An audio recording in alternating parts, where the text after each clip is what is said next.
Whenever we talk about Roe v. Wade or abortion, it like turns into this major long conversation. And so I was like, if we open with this, it's going to be an hour of debating abortion. So I don't know, maybe we should have. It's the bigger news here. But ladies and gentlemen, from CNBC, Supreme Court conservatives look ready to gut Roe v. Wade during arguments in Mississippi abortion case. It was today. Mississippi wants to ban abortions after 15 weeks, and the Supreme Court heard oral arguments, and boy, did the left have almost no argument. Look, you guys know me. I'm pro-choice. I am not pro-abortion. The modern left, in my opinion, is pro-abortion, not pro-choice, and pro-choice is few and far between if it exists at all. I think the pro-choice individuals have more in common with pro-lifers, but they do disagree. I heard some of the arguments. You could listen to it. Chief Justice Roberts made excellent points, and he did compare the U.S. to other countries, and he still made good points. The left seemingly had no real argument, and it got to the point where a reporter from Slate tweeted, the arguments are in. The Supreme Court will overturn Roe v. Wade in June 2022. Wow. He then deleted the tweet and said, too many people thought it was a statement of fact. He's like, what I'm saying is it's a prediction. These are leftist reporters. The NBC News tweeted, it appears the conservatives are going to repeal, something I'm paraphrasing, repeal or strike down Roe v. Wade. There are 12 states with what's called trigger laws, which means as soon as Roe v. Wade is overturned, they instantly go into effect. They've already been passed, and abortion will be immediately banned. It is believed that many more states will then ban abortion, and you will have blue states that allow it, red states that don't. I'm just going to say it again. Go ahead. We don't know what's going to happen. It might not. But based on what the justices were arguing, Kavanaugh, man, he hit it out of the park, and I have to agree with him. He said, I'll paraphrase. He was like, you haven't presented an argument as to why this is an issue for the Supreme Court. Yes. This sounds like something Congress needs to address. And I'm like, he's right. The Supreme Court shouldn't be deciding whether something is banned or not banned. Congress needs to pass laws legislating this stuff. On that alone, and also listening to the argument from the Solicitor General, who is like defending Roe v. Wade, she was just saying like the right to abortion is in the 14th Amendment, and I think it was Clarence Thomas who was like, "What? I can read the Second Amendment that says something. I can't. I don't know what you're getting at with that. So yeah, this seems like the end." I know Luke was celebrating earlier. I don't know about that. I saw some weird videos on Twitter today of women taking, I think it was abortion pills. Claiming to or doing it. I don't know, but it's such a complicated debate. There's so much emotion involved in this. And I don't think people celebrating abortions is something that is tasteful, to say the least. It's something that was very concerning to see. And, you know, there's different aspects. There's different places where you could be on the spectrum here. And there's of course people arguing that if you do take an abortion, you are killing a life, and therefore you are trampling on somebody else's life. So that's where the argument gets complicated. All right, Luke. So what's your position? I honestly want to do more research into this. I don't want to make a conclusion because it's a question that's very difficult to answer. And not having done enough research on it, I don't feel well versed to espouse any opinions on it, to be completely honest with you. So what you're saying is that you're sitting back as babies are being murdered, and you're okay with that? There's a nice fence that I see here, and it's nice to sit on some fences sometimes. There's no fence here. But being honest here, you know, there's things that I believe personally, and there's things I believe the government should be involved in. I don't think the government should be involved in anything. But people are arguing that when you're committing an abortion, you are killing another individual. And that argument is compelling to a lot of people. And I think it should be an argument that should be talked about more. Well, I think cutoff time is important. Like after how many weeks? And I remain hesitantly pro-choice on this issue.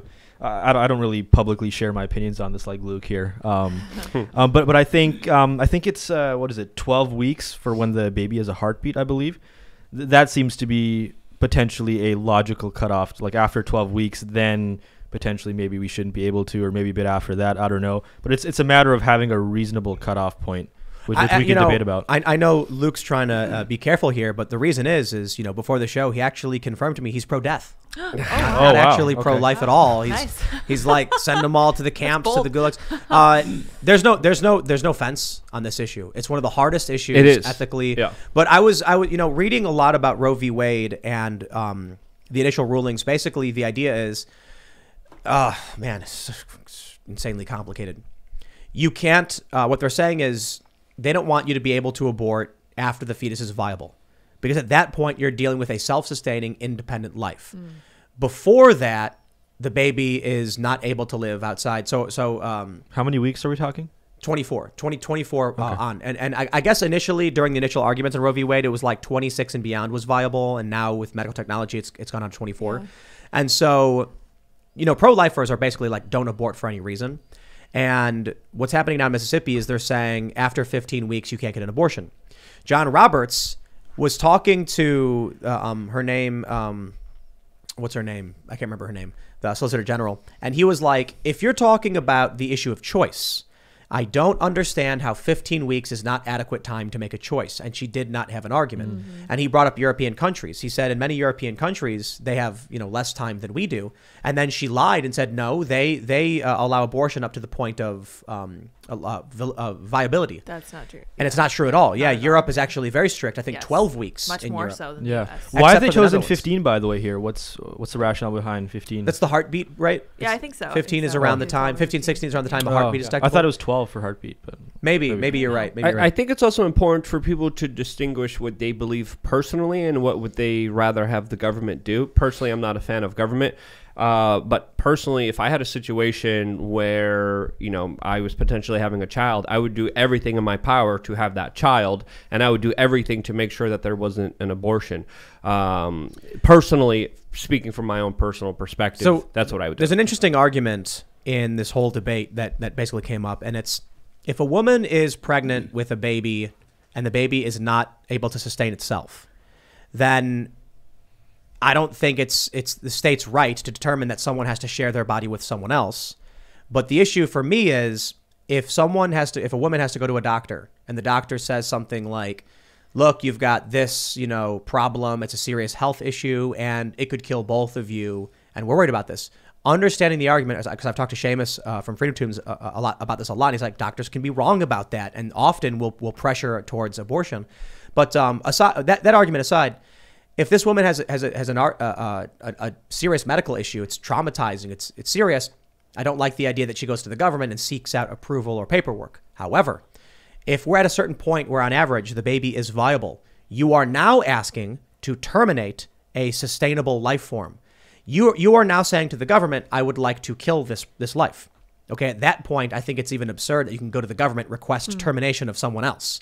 If the baby can live outside the womb, then I don't understand why we don't just say, okay, well, we're going to take the baby out of the womb and let it live. Well, what is life? I mean, just lay there in a cradle until it starves to death, or are we having someone take care of it? They put it in the premature baby incubation. Someone's got to feed it and take care of it. Someone's got to start mothering it immediately when it's removed from the womb. These are tough moral questions, Ian. What's the alternative? We say we have this baby. We have let's say you have a 9-month, a full-term baby, fresh out of the womb, and then you're like, well, who's going to feed it? Yeah, I won't. So what do you do? No, well, there's also a lot of people who can't have children and wish they can have children, and they wish they could adopt, but our adoption system is absolutely crazy to the point where many Americans are literally going to China and Russia in order to get babies there because the process is so much easier and simpler to do it over there than to jump through all the government hoops here in the United States that actively intervenes and some would argue prevents people from being able to adopt children here in the United States. So there's also arguments for that as well. And again, this is a very difficult discussion. A lot of emotion here. Life. How does it begin? I mean, life begins at conception. End of story. Life is precious in my opinion, and should be preserved at all costs. This is a very sensitive issue. And we already got a super chat where they're like, long story short, Tim's hypocritical for opposing the death penalty, but for being pro-choice. I am pro-abortion. Right. I think killing is wrong. I think using abortion as contraception is disgusting.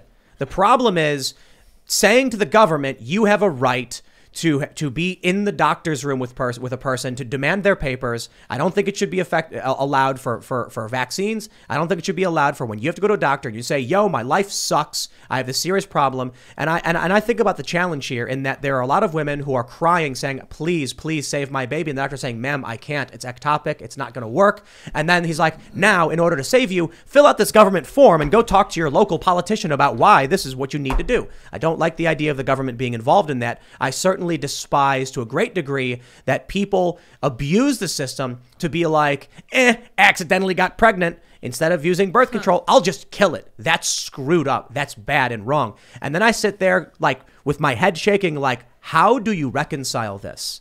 I cannot entertain the idea of the government being given authority over our bodies and having a right to be in these medical rooms. There is an interesting argument, though, about the time duration. There's no middle ground here. This is the challenge here. I think killing is wrong. I think there are certain circumstances where you have to, and it's unfortunate. Kyle Rittenhouse shouldn't have had to kill the people he did, but he was defending himself. And I don't think he should go to prison for it. And I wish those people didn't lose their lives, no matter how awful they are. Sometimes you have no choice. If there is a woman who has a serious medical issue, a legitimate one, I'm not talking about stupid lies or arguments or whatever. I'm talking about legitimate, like, yo, the heart is busted up and it's not going to survive and it might kill you too. And the mother is crying, begging for help, saying, please don't let this be true. And now she's got to go to the government for approval. Man, screw that. I'm not all about that. I think that's ridiculous that Kyle Rittenhouse had to justify to a court with a threat of life in prison because he was simply trying to save his own life. And I view the issue very similarly when it comes to legitimate arguments from women who are dealing with this stuff. It is very, very difficult to reconcile. I can fully admit, hands down, Michelle Wolf and Lena Dunham, these people sicken me when they're celebrating this stuff and cheering for it. And women are standing outside of courtrooms taking pills, mocking it. But the problem is, I'll tell you this. It's not a problem. It's really simple. A pro-choice position is ridiculously close to the pro-lifers. Mm-hmm. They're both saying, man, we really hate this. And the pro-lifers are like, well, we don't want there to be any excuse for why they're going to get away with doing this. And many of the pro-choicers, the legitimate ones, are like, man, but getting the government involved. And then you have the pro-abortion people, which is the modern mainstream left, and they're celebrating this trash. So look, I don't want the death penalty. I don't want abortions. I recognize sometimes people die. I recognize sometimes there are abortions. I don't have all the answers morally, but I just don't like the government getting involved in people's business. Yeah, I think also, to add to your point, I think you're absolutely right. And it's important to look at costs and benefits for when implementing a policy. You can't just look at the benefits and the costs, just the benefits or the costs. Like when it came to COVID, people were all about lockdowns, and obviously they save lives. That's true when it comes to COVID, but when it comes to the economy, then it's totally different calculation. So in this case, allowing, being pro-choice doesn't mean that you're pro-abortion. It's just that you think that government mandates and government power in this case is more dangerous than certain people abusing that choice. So you're looking at the cost and deeming that to be more dangerous than the benefit. There's an interesting potential argument here as well. What if there was no government involvement in any abortion, but the doctor did have to have a legitimate reason? How about that? That's a good idea. Well, there's different spectrums here, and I think one of the worst ones was what happened when a lot of very powerful eugenicists in the United States implemented a one-child policy in the United States and had a situation where the government there was forcing people to have abortions because they didn't want them to have more than one child. So that's the inverse of a situation where the government got involved in abortions but made it mandatory for almost everyone to take it if they wanted to have a second child. There's also a lot of very dark history when it comes to Margaret Sanger, Planned Parenthood, how it started. A lot of letters by Margaret Sanger that are absolutely troubling, that are absolutely worrying. And when you really delve into a lot of government intervening in this specific realm, I think it highlights a very sinister, dark past that is worth conversing and understanding before kind of jumping into this position, because I think it does play into the government's role here. This is such an impossible moral conundrum, to be completely honest. I mean, let's imagine a rape victim, someone who was not irresponsible, someone who did not make that choice, who is now being told by the government, you are obligated to share your body and blood. Your bodily autonomy is hereby revoked. You are now, to provide for this other life. If the girl wants to kill the baby, she's going to kill the baby, whether the government tells her it's legal or not. I've heard anecdotal stories of people going to like back alleys to get these black dark abortions under the table illegally, and like she gets hurt during the thing because it's not done on the up and up. She takes some sort of injury. Like, you're not going to stop it. It's been going on since the dawn of humanity, where we've been destroying babies that aren't viable. Like, they come out and they're crippled or something, and they would kill the baby, and then the Spartans, man, they would just like leave it in the woods, right, and see if it survived. To play devil's advocate on that argument, though, like that, from what I've read, the rape cases are only about 1% of cases for abortion. Thank you. So some people say that you shouldn't base policy based on the 1% of cases. I don't think rape is an excuse for killing a baby, for terminating the life. I think the problem, though, is there's a lot of very serious philosophical arguments about responsibility and choice. A lot of people immediately go to, how could you be against the death penalty but for abortion? It's like there's completely different philosophical arguments there. I think you're mansplaining too much, Tim. What about the guys who get pregnant? And what does the woman here think about this debate, Linda? Oh boy, Luke, you triggered a firestorm here, because I've been sitting listening and I've been thinking how wonderful it is that I've been able to maintain my silence as long as I have. This is like my hill to die on. This is what I really care about. You're correct that a vanishingly small number of abortions are in fact committed because they are a result of rape or incest. I use numbers from the Guttmacher Institute, which is what Planned Parenthood uses for their numbers. So they err on the side of maybe trying to pump those numbers up to kind of support the idea that abortion is actually medically necessary. And I agree with Tim, because I know people who are the result of rape, and they are wonderful people. They were adopted by people who care very much about them, and of course they would much rather be alive than be dead. And that's why I said, right, I think the conservatives who argue the rape or incest exemption, I don't understand that at all. Yeah. I don't see how it's the baby's fault that they were conceived through rape. However, there's an issue of someone being forced to share their body with someone else. So if the government came to me right now and said, we're going to hook up your blood to Ian because Ian needs your blood to live, I'd be like, hell no. Right. And they'd be like, well, you should have been more responsible. I didn't choose that. Right. So that's the personal autonomy problem. Further, the problem arises that, 1% is, and so I think it's 99, isn't it like 99% of abortions are no reason given? Elective. Yeah. Either no reason given or elective. I think abortion as contraception is wrong. But I don't know how you deal with it then when someone can walk in there and be like, rape. Yeah. And then what do you do to the actual rape victims who are like, you can't force me to share my body with somebody else. I didn't choose this. I don't have the answers, man. I'm just like... I think one of the most compelling arguments on the pro-life side is what Luke was alluding to earlier. And I've looked at the data on this, that there is actually higher need for adoption than there is actual supply. For when it comes to very young children, I believe that changes for kids after the age of like 6. Like, there's an abundance of kids in foster care homes who aren't able to find parents to adopt them. But when it comes to really young infants, from what I understand, there's a huge need, but it's not met with the same level of supply. So arguably you could say that we should have pro-life policy and let people give birth to kids and give it off to adoption, because there are so many parents, gay couples also, who are looking to adopt, and it's very, very hard because there's a very, very low supply. I do think that one of the things that we could do to help solve the problem of abortion is to reform the adoption system, make it simpler. So one of the problems with Roe v. Wade is that it never should have been legislated at the federal level, because what they found was that abortion was becoming more socially acceptable before they passed Roe v. Wade. If they had gone state to state and said, do you guys want abortion? And each individual state had used their 10th Amendment rights to say, we do want it, we don't want it, because this is not, in fact, a duty left to the federal government by the Constitution, thereby meaning it should be left to the state.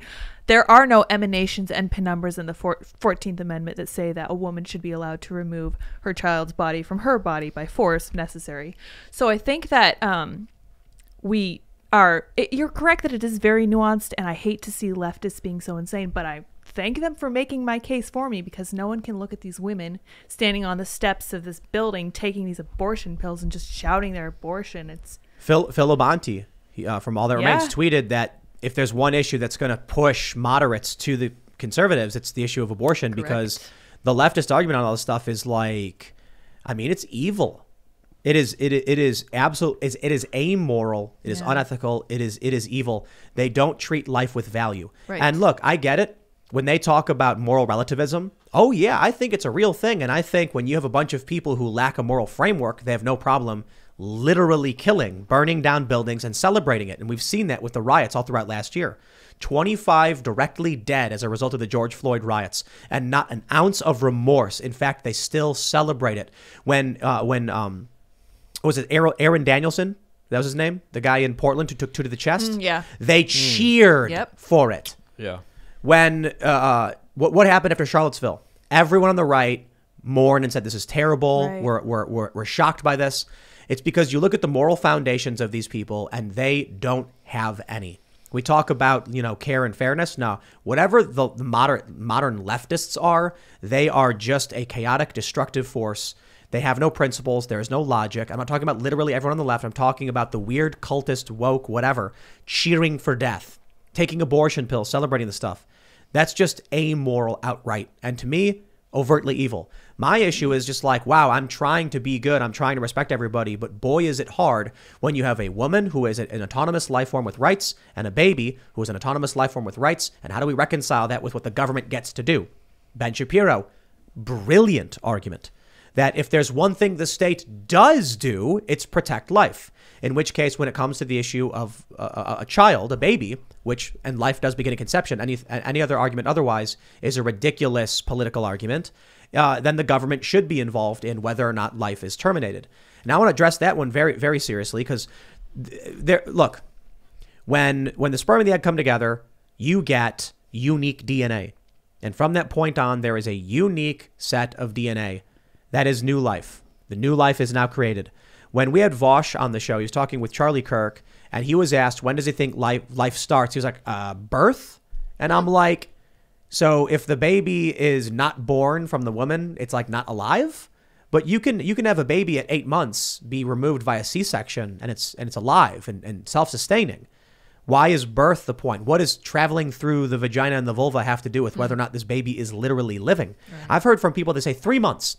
3 months is when life starts because babies can't remember anything before that. And I'm like, so people who have, serious amnesia issues or short-term memory issues and can't remember things aren't alive? It's a ridiculous argument. Life begins at conception. It's a political argument to say otherwise. Moving on from there, you have a very serious conundrum of who gets to decide when a life is terminated. I don't like the death penalty and I don't like abortion, but I recognize death and abortion. You get a couple of skin cells in a petri dish. It's alive. It's not a human. I think that's when does it become a human is the debate. I think is the skin going to grow and become unknown? Well, the answer is no, Ian. You don't know. Well, it's still alive. No, we do. Wait, what do you mean? Skin I'm not talking cells. about. Skin I'm talking cells. about when does the baby in utero become a human? Like at what point do we say it's alive from conception? I agree, living muscle tissue. But at what point do we acknowledge human? Is it a heartbeat? Is it a brain? 3 weeks, I think 9 it's weeks, conception. 12 weeks. So, well, it's not really human at that point yet, though. So this is such an interesting argument because if you watched a dog sperm meet a dog egg, would you ask the question, is that a dog? Would there be any doubt in your mind that a little puppy would result from that union? Probably not. I don't understand why we do this with humans and not with animals. Ian, the reason I disagree with you is that it would be like looking at a child and being like, it's not a human because, we don't know that it'll become a mature adult who can reproduce. No, it's a zygote. If you look at a zygote, you're arguing a different stage of human life doesn't mean it's human. You don't know what it's going to become yet when you're looking at a zygote. You don't, unless you know that it was a human sperm and egg or a dog sperm and egg. You don't know what it's going to turn into. So I think in Ian's defense, I think the differentiation you're trying to make potentially is in terms of like pain perception. Potentially, you could say. Like at what stage does the fetus like feel pain and it's actually different? I mean, arguably. Then that argument is like Terry Schiavo. Remember that whole thing? I do remember that. A person in a vegetative state isn't alive. Oh. What if someone's in a coma? They can't respond to stimuli. You're just like, meh, they're dead. Similar. We have no idea if they'll come to, and then a week later they wake up and say, still alive. No, but sperm and egg versus an actual fetus that has a heartbeat, like in terms of feeling pain after you terminate it, would be different. I'm saying I don't think pain is relevant to the conversation of whether someone has rights. There are people who literally can't feel pain. I'm saying arguably in terms of suffering, if we're measuring based on suffering. But I don't think we are. Okay. Like if an old man is comatose, guy in his 60s is comatose, he has rights. And I think there's an interesting question about, do we have are we obligated to give him life support? And the answer to that is probably no. But we can, and maybe it's the right thing to do. I don't think healthcare is a human right. If there's someone lying on the ground in the woods and they're comatose, you can be like, they will die. Like, without assistance from someone else, they have no right to it, but we do want to save them. When it comes to, so my point is that pain is not relevant to whether or not we want someone to live or they have the right to live or anything like that. Just because someone can feel pain or can suffer doesn't mean we let them die. We usually choose to preserve life. But obviously there is a difference, morally speaking. There is some difference there. I don't agree. In terms of how much harm you're inflicting on just an egg and a sperm versus an actual fetus, 20 weeks in. Egg and obviously there's a difference. I'm not saying that that's a big enough difference, but it is fair. There. It is fair to say that we do as a culture treat fertilized eggs very, very differently than we would like an actual baby. If a woman, has a fertilized egg and then miscarries and doesn't know what happened and just, it just flushed out of the body, there's no murder trial. There's no murder investigation. If she gives birth to a baby and then something happens and the baby dies in the crib, the cops are going to come and try and figure out what happened. So there's a certain point where the government would intervene and wouldn't intervene. That being said, I think the government is doing a heck of a bad job, and that's why I don't like them. I don't like the government and the system in a lot of ways and a lot of things they do. So one of the things that I was going to add to Luke's point from earlier was that I feel like a lot of this would be resolved if we reduce the size of the government and reduce their overreach. If we kind of scaled back the involvement that they have in the adoption process, if we scaled it all the way back from telling women what they can and can't do, if we left it to doctors, if we left it to mothers. But at the end of the day, I have to say that I genuinely feel that this is a cultural problem, and we need to fix the culture. Figured it out. What? You just got to pull a Trump, a big ask, right? Oh, Do you guys know what the big ask is? Nice, yeah. So a big ask, read Art of the Deal, right? That's Trump's book, right? Mm-hmm. And it's basically like, maybe I want to sell. What's a good example? I want to hire you to do a job. And so what you do with the big ask is you'll say, okay, I'll do this job. What you really want is $50. But if you start with 50, I'm going to negotiate down. So you say, I want 500. And then I go, whoa, that's crazy. And then you go, well, 500 is my number. And then I say, I can't do that. And you go, okay, fine. What if we do 3? No, 3 is still nuts. Well, now you're getting me down a lot, bro. Will we do 250? All right, 250. The big ask is you ask for way more than you want. Right. So you negotiate down to where you really want to be. It's simple. All we have to do is have someone campaign on forced abortion. Oh. That way, everyone freaks out. And I'm kidding. The China policy. The China policy. Ted Turner liked that one. So did Bill Gates' dad, who was connected to Planned Parenthood. Again, there's so much things I could talk about interesting. This. But that's not a policy that's too absurd, Tim. That's a policy that many people have argued for. They're doing it right now in China in the Uyghur camps. Yeah. Thanks for checking out this segment from the Timcast IRL podcast. If you want to watch live, you can check out this channel Monday through Friday at 8 p.m. And don't forget to smash that like button, subscribe to this channel, and if you want more unfiltered and uncensored content with all of these guests, go to timcast.com and become a member. All of these guests you know and love in exclusive segments on our website where we are unrestricted in what we talk about, so you'll definitely not want to miss it. Thanks for hanging out. We'll see you all next time.